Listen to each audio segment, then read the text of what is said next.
नमस्कार, म सञ्चारकर्मी महेन्द्र कुँवर।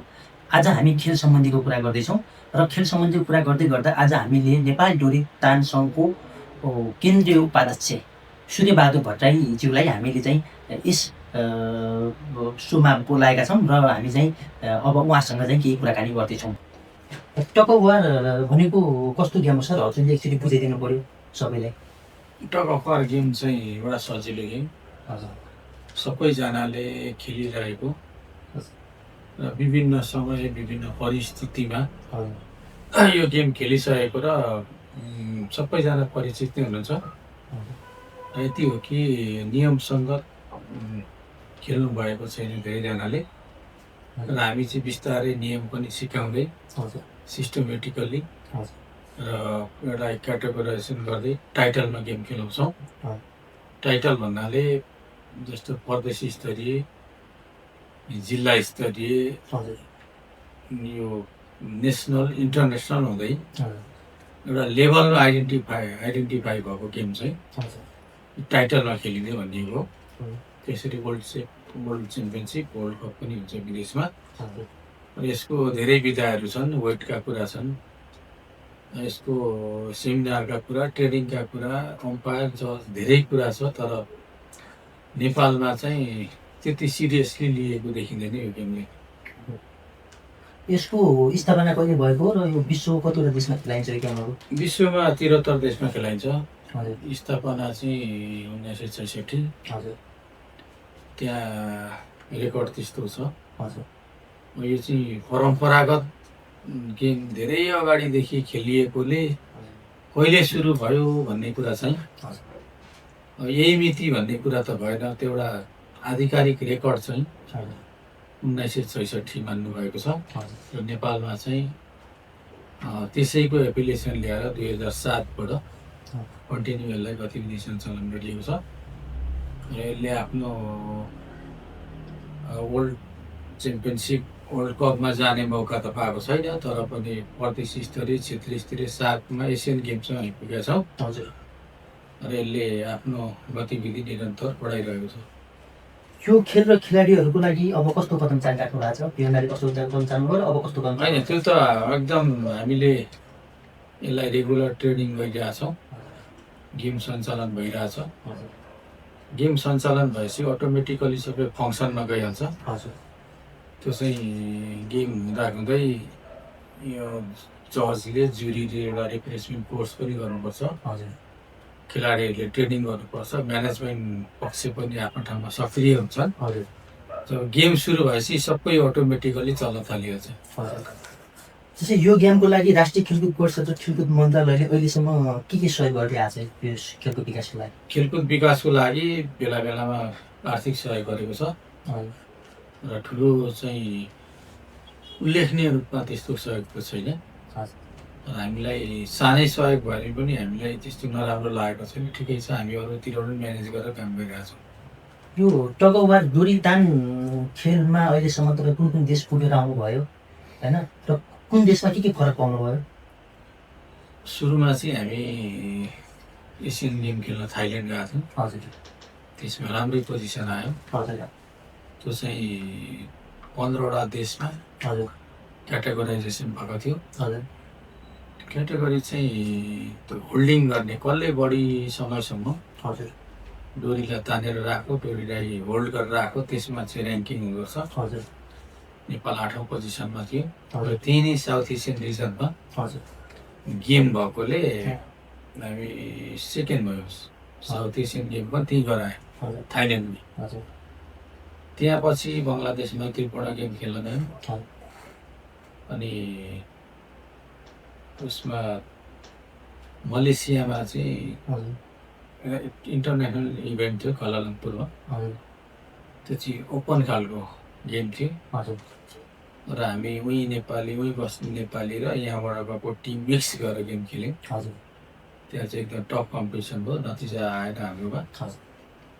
र साउथ अफ्रिकाको टिम फर्स्ट भएको थियो, ताइवानको सेकेन्ड भएको थियो। र त एकदमै मलेसियाको राष्ट्रिय दिवस पनि त्यही दिन परेको थियो। एकदमै राम्रो गेम भएको थियो। र तुलनात्मक रूपले हामीभन्दा विदेशी चाहिँ अलिक राम्रै गर्छ। हजुर। अनि अहिलेसम्म नेपालमा यो खेल कतिजना सदस्यहरू जोड्नु भएको छ यो खेलमा? अब यसको चाहिँ कति सदस्यता पुर्याउने तयारीमा हुनुहुन्छ?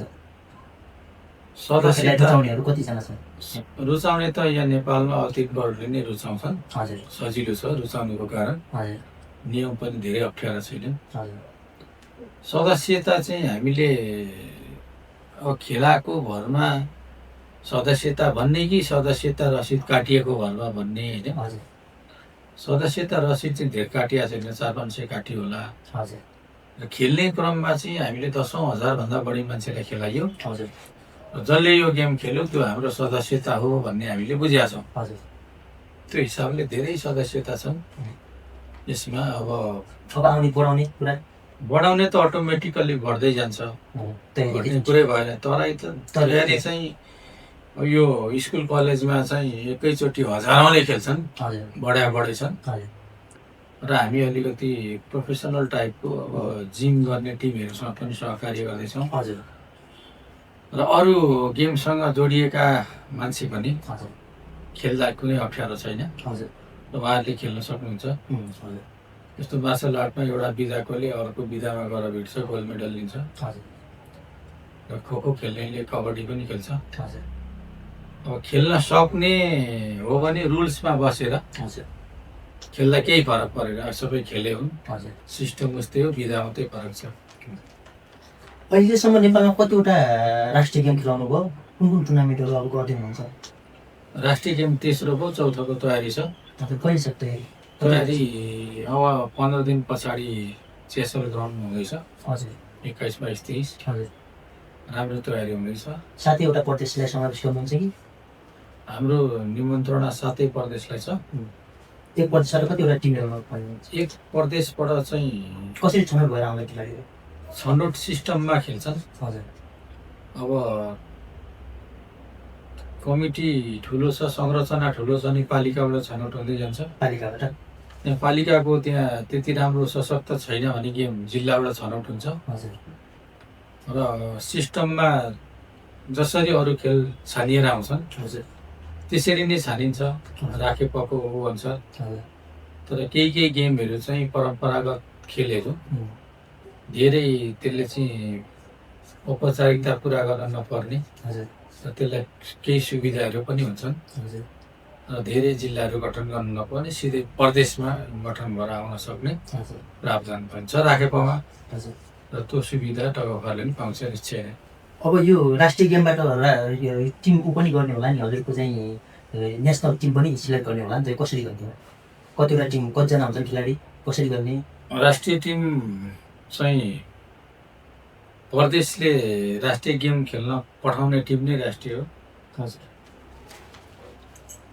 प्रदेशले राष्ट्रियमा जुन टिम पठाउँछ त्यो राष्ट्रिय गेम खेलेपछि राष्ट्रिय नै खेलाडी भयो। र त्यो च्याम्पियनसिप, त्यो गेम टुर्नामेन्ट जितेपछि चाहिँ नेसनल च्याम्पियन भयो त्यो टिम। अब यसमा चाहिँ व्यक्ति च्याम्पियन हुँदैन, टिम हुन्छ, प्रदेश च्याम्पियन हुन्छ। टिम गेम भयो। जुन गेममा व्यक्ति हुन्छ, इन्डिभिजुअल गेम हुन्छ, त्यो चाहिँ व्यक्ति च्याम्पियन हुने कुरा रह्यो। अब यो डोरी तानलाई 7 प्रदेशमा कसरी लैजान खोजिराख्नु भएको छ? एकदम सजिलो। गाउँमा पनि गाउँमा वडामा सजिलै जान्छ। इन्ट्रेस्ट को मान्छेहरू हामीसँग सम्पर्कमा आइराख्नु भएको छ, आउनु पनि हुन्छ। उहाँहरूले कमिटी बनाउनुहुन्छ, तालिम गर्नुहुन्छ। हामीले धेरैजनालाई ट्रेनिङ पनि गराएको छौँ। ट्रेनिङ गराउनुहुन्छ र कन्फ्युजन भएको मान्छेहरूलाई फेरि हामीले चाहिँ रिफ्रेसमेन्ट ट्रेनिङ गराउँछौँ। यो ट्रेनिङद्वारा नै मान्छेको स्किल राम्रो हुने भएकोले त्यसमा हाम्रो निरन्तरता नै छ। अनि उहाँहरूले गर्नुहुन्छ। अब यो त्यति अप्ठ्यारो नभएकोले र पहिले पनि कुनै न कुनै तरिकाले खेलेकोले टगफलाई अगाडि बढाउनु गाह्रो छैन। अहिलेसम्म यो गेमले ओलम्पिक खेलेको छैन, ओलम्पिकमा भाग लिएको छैन। ओलम्पिकमा भाग लिएको छ, नेपालबाट चाहिँ गएको छैन। झन्डै 40 वर्ष अगाडि ओलम्पिकको अफिसियल गेम रहेछ यो। अनि पछि धेरै गेम भयो न, केही गेमहरूलाई ओलम्पिकबाट हटायो। त्यो हटाउने क्रममा चाहिँ टगअफर पनि परो र अब अस्ट्रेलियामा हुने ओलम्पिकमा यसलाई समावेश गराउने समावेश खेलकुद मन्त्रालयले र राष्ट्रिय खेलकुद परिषदले समावेश गर्छ? ओलम्पिकको आफ्नै चार्टर हुन्छ र राखेकोसँग सम्बन्ध हुँदैन। हजुर ओलम्पिकले कुन कुन गेम अफिसियल गर्ने उसले पठाउँछ, हजुर त्यो राखेको संयोजनकारी भूमिका मात्रै हुन्छ। हजुर त्यो गेमको एउटा संयोजक चाहिँ ओलम्पिकमा गएको हुन्छ। हजुर र यो चाहिँ प्रायः सो डाइरेक्ट सङ्घ र ओलम्पिकको हजुर कन्ट्याक्ट हुन्छ। राखेपले सहजकर्ताको भूमिका खेल्ने हो। यो खेल कसरी खेलाइन्छ र यसका नियमहरू अलि बुझाइदिन सक्नुहुन्छ? दुईतिर 8-8 जनाको टिम हुन्छ निश्चित वेटमा र 4 मिटर डोरी जसले तान्छ जित त्यसै हुन्छ। डोरी कति मिटरको हुन्छ लम्बाइ? डोरी 33.5 मिटर लामो र 12 cm मोटाइ। खेल्न चाहिँ कम्तीमा 40 मिटर लामो हजुर लम्बाइ भएको ग्राउन्ड चाहियो। हजुर प्लेन ग्राउन्डसम्म भएको, हजुर त्यसमा खाल्टो परेको हुनु भएन, एकदम सम्म मिलेको। एकतिर ओह्रालो अर्कोतिर चाहिँ उकालो पनि हुनु भएन। खेलको परिणाममा यसले असर पार्छ। हजुर ग्रुपमा खेलाइन्छ, वेटमा खेलाइन्छ, वेट नापेर खेलाइन्छ, 8 जना खेलाइन्छ र वेट कति भने वेट कति गर्नु राष्ट्रिय गेममा कति चाहिन्छ? वेट धेरै छन् र हामीले नर्मल्ली चाहिँ 600, 640 र 680 को वेटलाई अगाडि बढाएको छौँ। हजुर 3टा वेटलाई। हजुर र मिक्समा फरक हुन्छ। हजुर लेडिजहरूको पनि फरक छ वेट। हजुर 600 भन्दा मुनि चाहिँ प्रायः सो जुनियर वेट भन्दा खेलाइन्छ। हजुर बाहिर चाहिँ अब ठुलै मान्छेको पनि सानो वेटमा हुन्छ, तर हामी चाहिँ अधिकांश हजुर कलेजको विद्यार्थीहरूलाई सानो वेटमा गेम खेलाउँछौँ। हजुर अब यो खेलको विकासका लागि सरकारले के हजुरले चाहिँ ध्यान आकर्षण गराउनु पर्ने केही कुराहरू विधागत रूपमा के छ? हजुरले सरकारलाई हाम्रो केही गुनासो छैन। सरकारले सकारात्मक रूपले हेरिदियो भने हजुर खेलकुदको विकास यसै भइहाल्छ। खेलकुद नबुझेका मान्छे हजुर र खेलकुदमा आउन पाए केही हुन्छ कि नयाँ चमत्कार हुन्छ कि भन्ने मान्छे हजुर आउन खोज्छन्। हजुर जसको खेलकुदप्रति कुनै नलेज हुँदैन, हजुर यस्ता मान्छेले खेलकुद बिगार्ने हुन्। हजुर र यस्ता मान्छे अलिक अराजक मान्छेलाई खेलकुदले रोकिदियो भने हजुर खासै धेरै केही गर्न पर्दैन, संस्था आफै अगाडि बढ्छ। हजुर के छ यसमा खेलाडीहरू राष्ट्रिय खेलबाट खेलाडीहरूलाई छनौट गर्यो भने खेलाडीहरूलाई स्यालेरी दिन सक्ने के छ अवस्था? कि मन्त्रालयबाट सहयोग चाहिन्छ कि अथवा यसै संस्थाले चाहिँ गर्न सक्छ? संस्था धनी भयो भने सेलरी दिइहाल्छ। संस्थामा के छ अवस्था?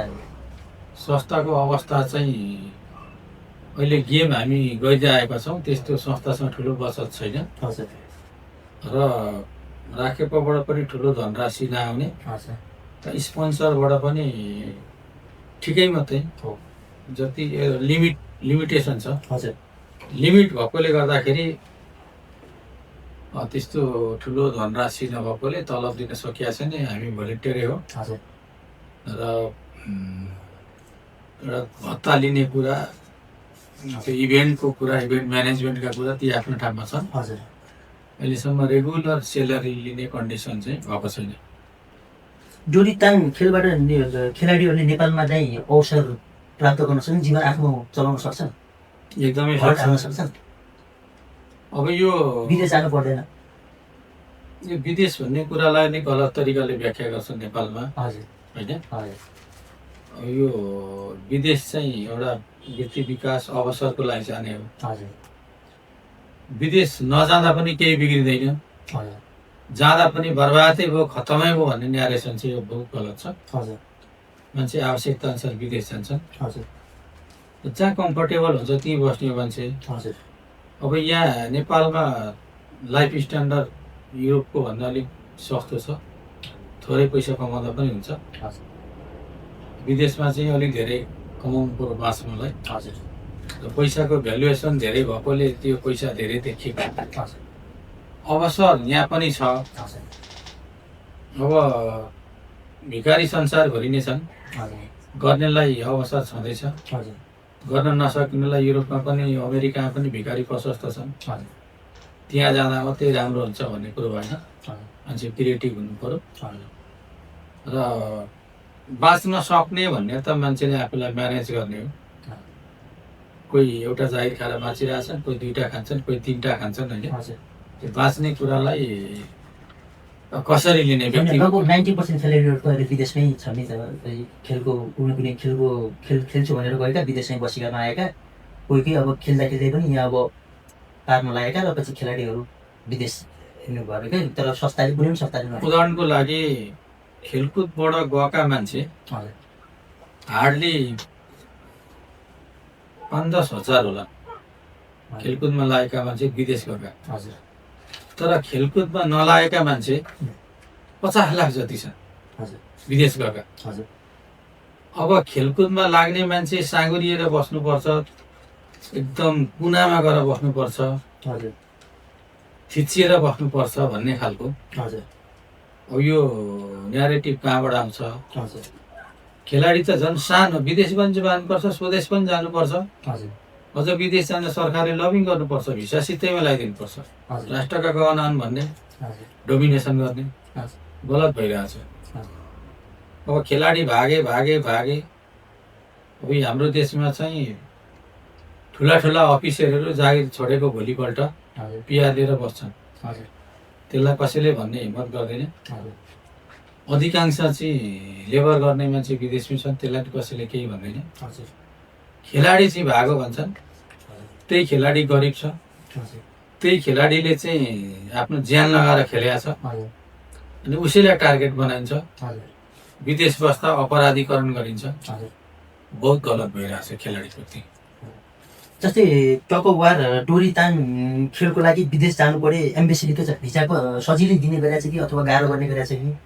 अरूले पाउने, अरू खेलले पाउने जस्तै खेलाडीहरूले सजिलै पाइरहेको छ नि? भिसाको कुरा व्यक्तिको स्ट्याटसमा भर पर्छ। हजुर अब र भिसाको प्रोसेस, भिसाको क्राइटेरिया धेरै कुरा हुन्छन्। हजुर धेरै ठुला ठुला उच्च पदका मान्छेलाई पनि हजुर भिसा रोकिरहेको अवस्था पनि हुन्छ हजुर र साधारण मान्छे पनि गइरहेछ। हजुर हामीलाई चाहिँ प्रायः जसो भिसा अलिक रोक्ने भएकोले हजुर भिसा पाउनु नै ठुलो कुरो जस्तो लाग्छ।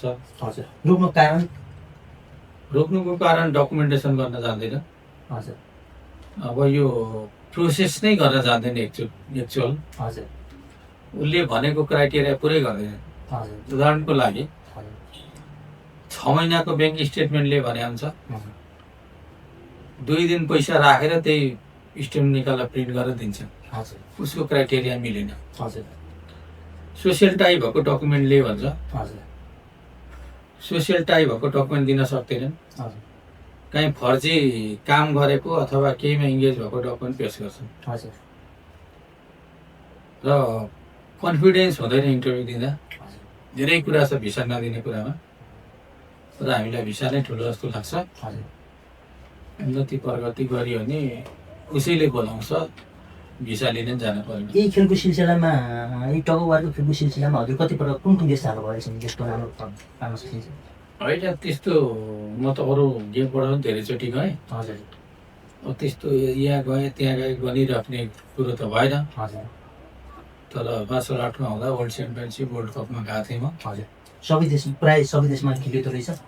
होइन खेलिन्छ। म युरोप गएको छु, हजुर एसियन कन्ट्री पनि गएको छु। हजुर त्यो भएकोले युरोपमा त 1 नम्बर नै छ टग अफ वार। बेलायतको 4थो गेम, पपुलर गेम भनिन्छ बेलायतको। टग अफ वारलाई। हजुर युरोपमा चाहिँ प्रायः 3-3 महिनामा ठुला ठुला इभेन्ट हुन्छन्। हजुर हामीले चाहिँ त्यो गर्न सकेका छैनौँ। हजुर र एसिया पनि छ। अब धेरै गेम चाहिँ प्रोफेसनल्ली हिसाबले मलेसियाले गरिरहेछ।